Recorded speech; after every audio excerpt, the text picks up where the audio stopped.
Hi friends, it's Jules. Welcome to Jules Reads. This is going to be my monthly wrap up for September of 2025. I do these outside no matter what in Minnesota, and it is unseasonably warm today. It's almost 90 degrees. I think it's 89 degrees Fahrenheit, but it doesn't feel too bad out here right now. I'm sure if I was being more active it would, but it feels okay here in the shade. I will go in to the house as soon as I get done filming this, but it is supposed to cool off next week, which I am looking forward to.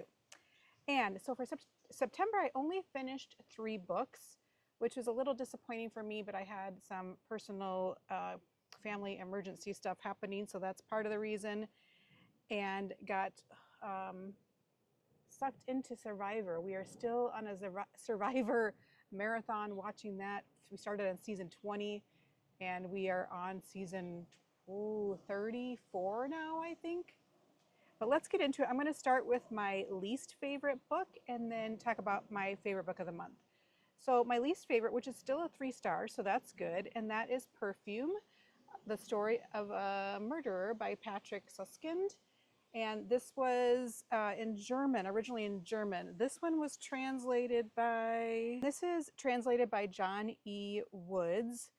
This version is 263 pages, and the average Goodreads rating is 4.04. I thought when I started reading this book that I was going to give it a 5 star, but I ended up giving it a 3, I think just because I was not liking where it went.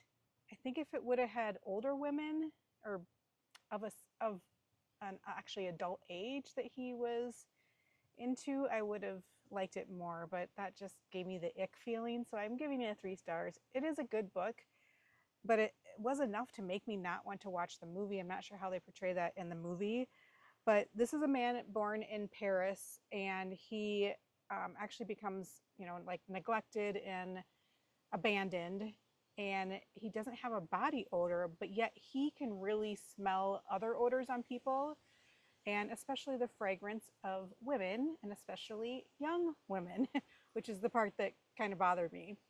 But he does become a perfumer because of this great sense of smell. It's ultimately about obsession. It is dark, and it is really good. Like, if you like dark, obsessive books, I think you would like it. The way that the sense of smell is described in this book is something I've never read before, so that was really good. A lot of people do really love it. Just be warned, it is a disturbing subject matter, so if you are going to read it, there is that. All right, so the next book that I did really enjoy, and I don't think I actually even gave it a rating. I mean, I don't know how you can.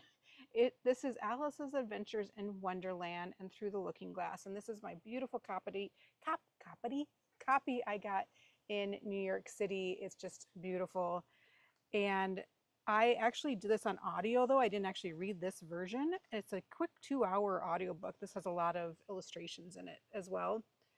But I really did like this, and if you don't know what Alice in Wonderland is about, which where have you been? But it's ultimately a classic fantasy. When was this written? It was written in 1865 by Lewis Carroll, and it follows a young girl named Alice. She falls down a rabbit hole, and she meets some interesting, whimsical, fantastical creatures, and one is the White Rabbit, the Mad Hatter, the Cheshire Cat, and the Queen of Hearts. And there's a lot of things about size, like she gets bigger, she gets smaller, she gets bigger, she gets smaller, and then just these crazy rules that they have, and then it's about her trying to get back home. There's a great imagination in here. I really did like it. I'm giving it a 4 star. I'm just not a huge fantasy reader, and that's probably why, so that's on me, but it is one of my friend's favorite books of all time. So the next book, which I really, really loved, I'm giving it 5 stars, and that's Kate Quinn's The Briar Club. When I first started reading this, I thought I was going to give it a 4, 4.5, and then I got to the end, and the historical author's notes turned this into a 5 for me. This is set in 1950s Washington, D.C., and it's at a women's boarding house, and it's just about their lives and their relationships with each other and with the people in their lives. It's ultimately a mystery, and there is historical tension in it. Although there are a lot of characters in this book, I actually normally would be turned off by that, but this just kept my interest. The way it was told from each of their perspectives, it really held my interest. And I did this on audio, and the audio is amazing. I think she does a lot of Kate Quinn books as well as other books, but the way she goes into the other voices, and she is fantastic, that audio narrator. I really love this, and I definitely want to read more Kate. My camera is going to fall, it's so windy. I definitely want to read more Kate Quinn. This is what we get in Minnesota. And I had read The Rose Code, which I liked. I liked this one better. So I do own the Diamond Eye or Diamond Eye. I don't know if it's the. And I have that one also on audio. So I might do that one audio since I'm loving the audio narration so much of her books.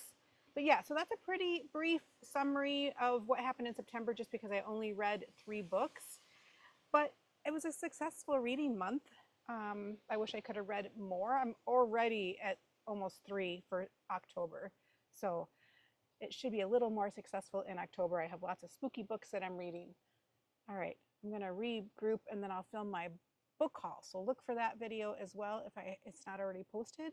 I have 8 books to talk about on that video. Okay, I will chat with you soon.